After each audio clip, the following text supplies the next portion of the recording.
DPD Asita Lampung adakan talk show menyoal polemik study tour, bukan sekedar piknik. DPD Asosiasi Travel Agen Indonesia, Asita Lampung mengadakan silaturahmi pengusaha pariwisata Lampung. Kegiatan ini cukup menarik lantaran menyoroti persoalan peranan study tour yang tidak hanya sekedar piknik, tapi juga mendidik. Serta soal adanya surat edaran gubernur yang bikin was-was para pengusaha agen perjalanan tur. Kegiatan talk show diisi dengan 4 orang narasumber terkait dan kompeten, yaitu Lakoni Kabid Pariwisata dan Ekonomi Kreatif Dinas Pariwisata Provinsi Lampung Lakoni, Ellen Edwan Kepala SMKN 3 Bandar Lampung, Gandhi Pramana Pengawas Pengujian Pemeriksaan dan Pengawasan BPTD Kemenhub RI, Didik Darmadi Pengelola Bus Pariwisata, dan Ahmad Al-Ahran Ketua DPD Asita Lampung.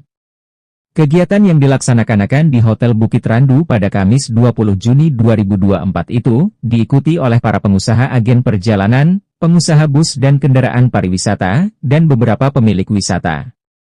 Pada kesempatan itu, Kabid Pariwisata dan Ekonomi Kreatif Dinas Pariwisata Provinsi Lampung, Lakoni mengakui, anggaran untuk pariwisata masih kecil.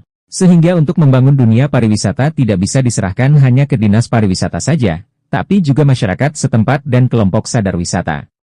Dikatakan Lakoni, untuk membangun kepariwisataan Lampung perlu kerjasama dan kolaborasi, tidak bisa dilakukan satu pihak saja karena potensi pariwisata makin besar dan maju. Perlu dilakukan bagaimana caranya memperkenalkan potensi yang sudah ada dan tentunya lebih murah.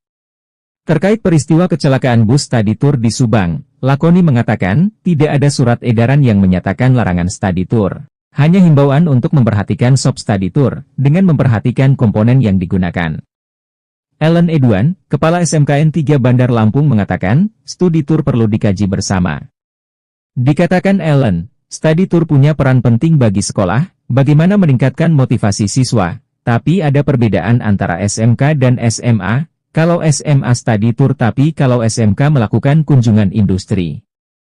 Gandhi Pramana, Pengawas Pengujian Pemeriksaan dan Pengawasan BPTD Kemenhub RI, dalam kesempatan tersebut berharap agar travel agen menggunakan kendaraan yang layak jalan dengan usia kendaraan 15 tahun.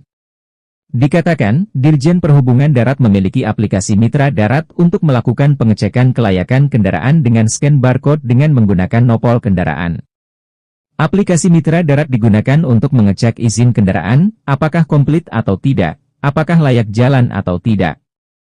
Aplikasi ini mempermudah untuk mengetahui izin atau kelayakan kendaraan, sehingga masyarakat juga bisa menolak travel agen jika kendaraan yang digunakan tidak ada izin atau tidak layak. Dia pun menyebut ada kriteria bus pariwisata, yakni ada stiker pariwisata terpasang, ada alat bantu kendaraan, dan mencantumkan nama perusahaan. Dan ia menekankan, tidak boleh ada bus reguler menggunakan tulisan bus pariwisata, karena memiliki perizinan yang berbeda. Didik Darmadi, mewakili pengelola bus pariwisata Lampung, yang juga pengurus bus Sumes 97 mengaku, bahwa dengan adanya kejadian kecelakaan bus di Subang, imbasnya banyak study tour yang menjadwal ulang kegiatan, bahkan hingga dikansel.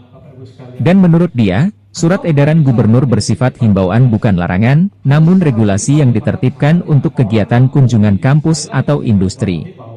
Dan syaratnya kendaraan yang digunakan harus melampirkan MOU, melampirkan fotokopi STNK dan uji KIR, dan surat keterangan sehat driver.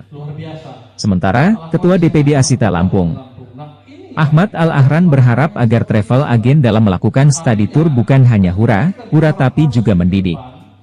Dikatakan, sop dari sumber daya manusia, misal driver harus diperhatikan dan ditekankan dalam etika berkendara. Ia juga menghimbau para agen perjalanan untuk ikut membangun pariwisata Lampung, dan bukan hanya menjual. Dengan potensi wisata Lampung yang sangat banyak, ia mengajak bersama-sama menjual pariwisata Lampung. Dia pun berharap adanya dukungan dari pemerintah daerah, yakni dari infrastruktur jalan atau akses menuju lokasi pariwisata. Dari Bandar Lampung, ada mereka yang memiliki umur 20-35, tapi nyatanya tidak sesuai kualitas dibandingkan mereka-mereka yang sudah berumur bahkan 30 ke atas, bahkan ke 40, yang daya kualitas dan pengalaman lebih menonjol mereka-mereka yang sudah berumur dibandingkan anak-anak atau generasi emas yang umur 20-35. Apakah di job street sendiri itu ada kualifikasi, misalkan kalau kita di Indonesia